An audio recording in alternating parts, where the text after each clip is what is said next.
আমরা চলে এলাম শিয়ালদা স্টেশন। এখান থেকে আমরা যাব ক্যানিং। যাই হোক, আমরা এখন 7:42 ট্রেন ধরব। ট্রেন ধরে আমরা 1-1.5 ঘন্টার মধ্যেই পৌঁছে যাব ক্যানিংয়ে। আমি একা নই, আমার সঙ্গে আমার 2 মেয়েও যাচ্ছে। তো চলুন তাহলে এগিয়ে যাওয়া যাক।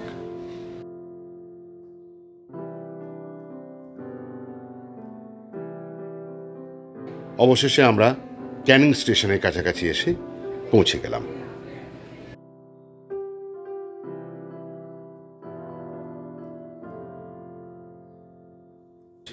এখান থেকে আমরা যাব বাস স্ট্যান্ডে। সেখানে বাস ধরবো না, আমরা ধরব ম্যাজিক গাড়ি। ম্যাজিকে করে আমরা যাব রাধারানীপুর, এবং রাধারানীপুর থেকে পৌঁছব আমলামেথি গ্রাম, যেটা বলা যায় যে সুন্দরবনের একদম শেষ প্রান্ত। যদিও এই গ্রামে আমি বহুবার গেছি, তাই আমি এবারে চাইলাম যে আপনাদেরকেও আমার সঙ্গে আপনাদেরকে ওই গ্রামটাকে ঘোরানোর জন্য। যাই হোক, কিছুক্ষণের মধ্যে আমাদের ম্যাজিক গাড়ি ছেড়ে দিল। আমরা এগিয়ে চলেছি। দুপাশে দোকানপাট। আপনি ইচ্ছে করলে এখানে হোটেল থেকে কিছু খাবার খেয়ে নিতে পারেন, কারণ রাস্তায় সেরকম কিছু পাবেন না। তো এই হচ্ছে ক্যানিং ব্রিজ, যেটা 2011 সালে উদ্বোধন হয়েছিল। এই ব্রিজটা হবার আগে আমার বেশ কিছু ছবি তোলা আছে, দেখতে পাচ্ছেন যে মানুষ সেই সময় বহু কষ্ট করে এপারাপার হতো।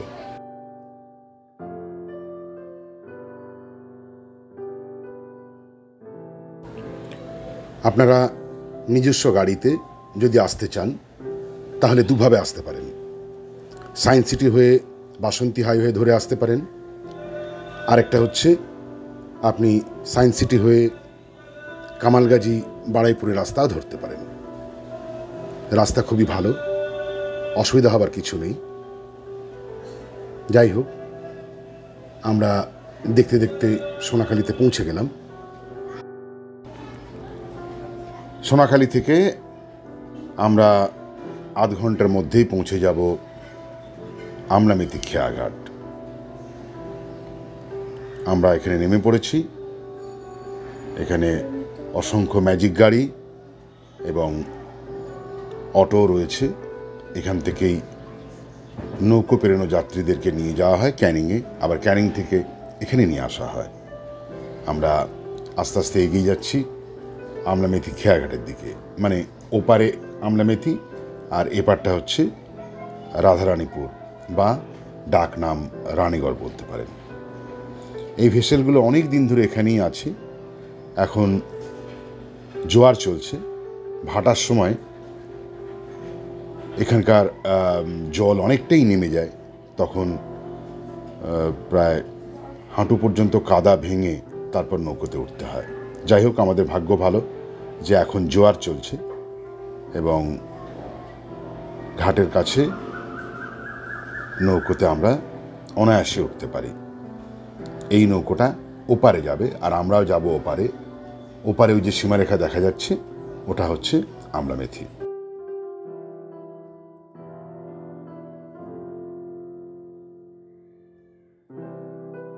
এখন আমি আমলামেথিতে দাঁড়িয়ে, আমলামেথি খেয়াঘাটে। আমি একটু আগে চলে এসেছি। এটা পরের নৌকো। ছবি তোলার জন্য আমি আপনাদেরকে দেখাবো বলে তাই ঘাটের ওপরে দাঁড়িয়ে। একটা আশ্চর্য ব্যাপার হচ্ছে যে একটি মাঝি আমারই পাশ থেকে একটা টায়ার নিয়ে সে তার ডিঙি নৌকোতে যাবে। সে প্রতিদিনই প্রায় এটা যায়, পরে শুনলাম। এটা বেশ মজার, আমি কখনো আগে দেখিনি। এখানে অনেকগুলো ঘাট হয়েছে, নতুন নতুন ঘাট, এবং এই ঘাটকে কেন্দ্র করেই আমলামেথির জীবনযাত্রার একটা বিরাট অংশ এখানে দেখতে পাওয়া যায়।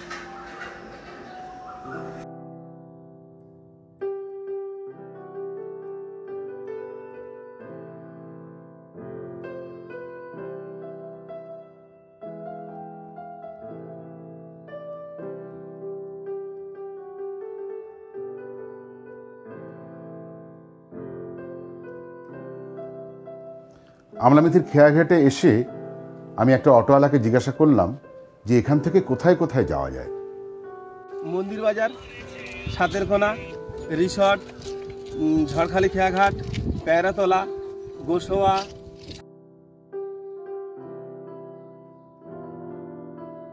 অবশেষে আমরা আমলামিথি গ্রামের মধ্যে চলে এসেছি। মাত্র কলকাতা শহর থেকে 2-2.5 ঘন্টার মধ্যে যে এরকম একটি অপূর্ব জায়গায় চলে আসা যায় ভাবাই যায় না দেখলে। বেশ কিছু বছর হয়েছে, রাস্তাঘাটগুলো খুব সুন্দর সুন্দর রাস্তাঘাট, দুপাশে সবুজ ধান ক্ষেত।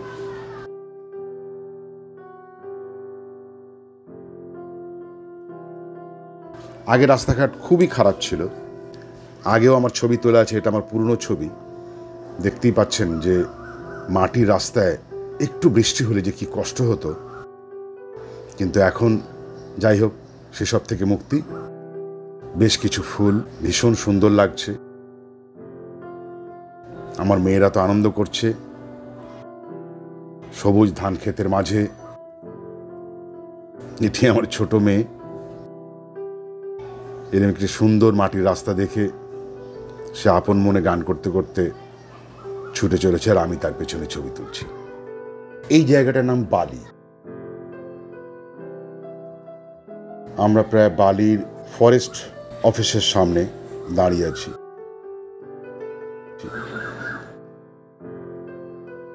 জায়গাটি বেশ সুন্দর লাগলো। এটা হচ্ছে বালির বিদ্যা অফিস, ওপারে কিন্তু জঙ্গল। ক্যানিং থেকে বালি আসতে যদি চান তাহলে আপনাকে ক্যানিংয়ে নেমে ওখান থেকে গদখালির বাস ধরতে হবে, তারপরে নদী পেরিয়ে বালি হয়ে আপনি আমলামিথিতে আসতে পারেন। এটা একটা খুব ভালো রাস্তা, এতে নদীতে জল কম থাকলেও আপনাকে কাদায় নামতে হবে না।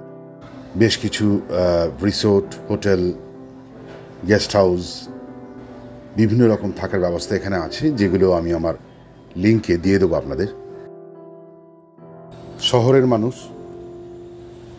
একটু মাটির রাস্তা দেখলেই মনে হয় নেমে পড়ি, তো আমিও হাঁটতে শুরু করে দিলাম। রাস্তাটা বেশ সুন্দর, একদিকে পাকা ধান আরেকদিকে সবুজ ধান, তার মধ্যেখান দিয়ে মাটির রাস্তা। যাই হোক, এইসব গ্রাম এখন অনেক উন্নত, কিন্তু আগে সোলার লাইট দিয়ে জীবনযাপন করত, সেসব দিনও গেছে। এগুলো আমারই তোলা ছবি। বর্তমানে এই গ্রামগুলি যেমন সুন্দর তেমনি আধুনিকতার ছোঁয়া পেয়েছে অনেকখানি। এখন কারেন্ট এসছে, অন্তত জনজীবনের একটা বিপুল পরিবর্তন হয়েছে এইসব জায়গায়। সুন্দরবন আসবো অথচ নৌকো চড়বো না, এটা হয় না। তাই আমরা চড়ে বসলাম মাছ ধরার ডিঙিতে। একটু রিকোয়েস্ট করলেই ওরা ঘুরিয়ে নিয়ে আসে। এই নৌকোবিহার কিন্তু জোয়ারের সময় হয়, ভাটাতে কিন্তু নদীর জল অনেক নিচে নেমে যায়। ম্যানগ্রোভের ছোট ছোট জঙ্গলের মধ্যে দিয়ে আমাদের নৌকো চলছিল, অপূর্ব সে দৃশ্য। কিন্তু আমার হঠাৎ মনে পড়ে গেল 2009-এর সাইক্লোনের কথা। এসব অঞ্চলে তখন জলে ভাসছে, ছিন্ন ভিন্ন হয়ে গেছে বাড়ি ঘর, মাঠ ঘাট, জনবসতি সব। তখন বহু কষ্ট করে এসেছিলাম ছবি তুলতে। কিভাবে যে ওই জায়গাগুলো পৌঁছেছিলাম সে আমিই জানি।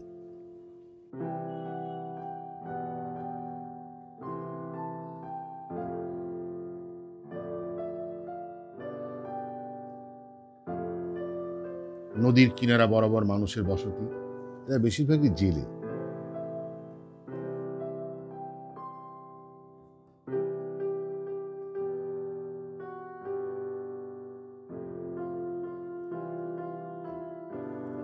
দেখতে দেখতে বিকেল গড়িয়ে সন্ধ্যা। জায়গাটার নাম সাতেরকোনা। এখানে জনবসতি খুব কম, ক্রমে সময় পেরিয়ে গেল। পশ্চিম দিগন্তে তখন শেষ রঙের ছোঁয়া। একটা সময় ছিল যখন সূর্য ডোবার সাথে সাথে জ্বলে উঠত কেরোসিনের ল্যাম্প বা হ্যারিকেনও বলতে পারেন। তার অনেক আগে এইসব গ্রামের বাড়ির বাইরে আগুন জ্বালিয়ে রাখত বাঘের ভয়। সেসব অনেক দিনের কথা। এখন আর সেসব দিন নেই। গ্রামবাসীদের অবাক করে দিয়ে একদিন হঠাৎ চলে এলো ইলেকট্রিক, পাকা রাস্তা হলো। জলজঙ্গলের এই মানুষগুলো আর সন্ধ্যের মধ্যে শুয়ে পড়ে না। চলাফেরা, দোকানপাট চলে অনেক রাত পর্যন্ত। গা ছমছম করা নদীর বাঁধগুলো এখন আলোয় আলোকিত। আপনি অনায়াসে রাত্রেবেলাতেও এই নদীর বাঁধ ধরে অনেক দূর পর্যন্ত হেঁটে যেতে পারবেন। নদীর বাঁধের ওপারেই আছে দিগন্ত বিস্তৃত জলরাশি, আর আকাশের উপরে আছে তারা ভরা রাত। সে এক অপূর্ব অভিজ্ঞতা।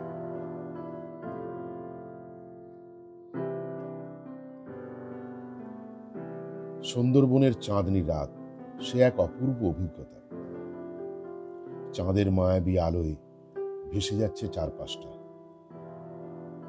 সেই দিকে তাকিয়ে থাকতে থাকতে কখন চোখে ঘুম এসে গেল।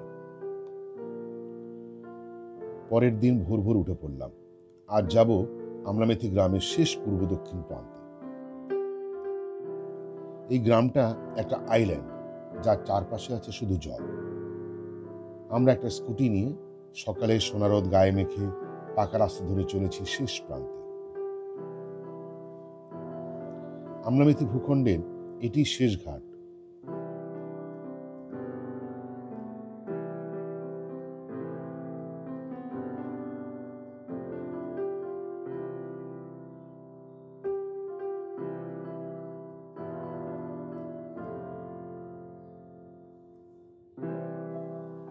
বাঁ দিকটা বরাবর চলে গেছে রয়্যাল বেঙ্গল টাইগারের বনভূমি, আর ডান দিকটা বঙ্গোপসাগর।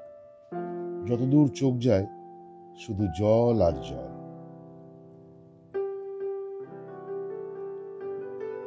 আমার দুই মেয়ে আনন্দে আত্মহারা এত জল দেখে। দুজনে খেলায় মত্ত। বারবার উঠে আসতে বললেও আসছে না। জলের টান আছে, কুমিরের ভয় আছে, কোনো কিছু গ্রাহ্য করছে না ওরা। এমনই জল খেলার নেশা।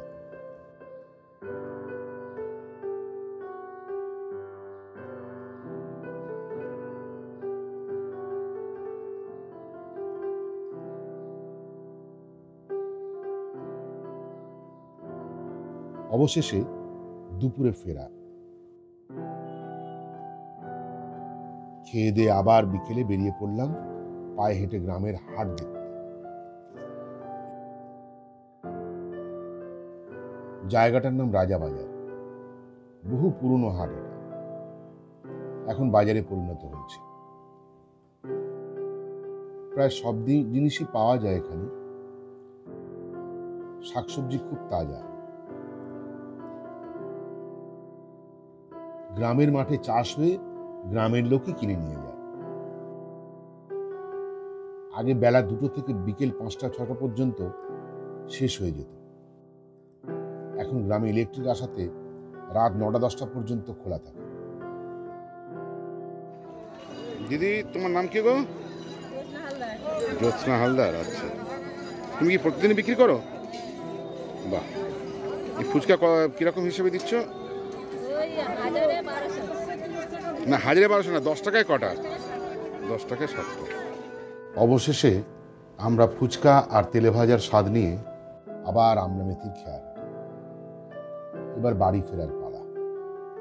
খেয়া পেরিয়ে রাত 9টা নাগাদ আমরা আবার পৌঁছে গেলাম ক্যানিং হয়ে শিয়ালদহ।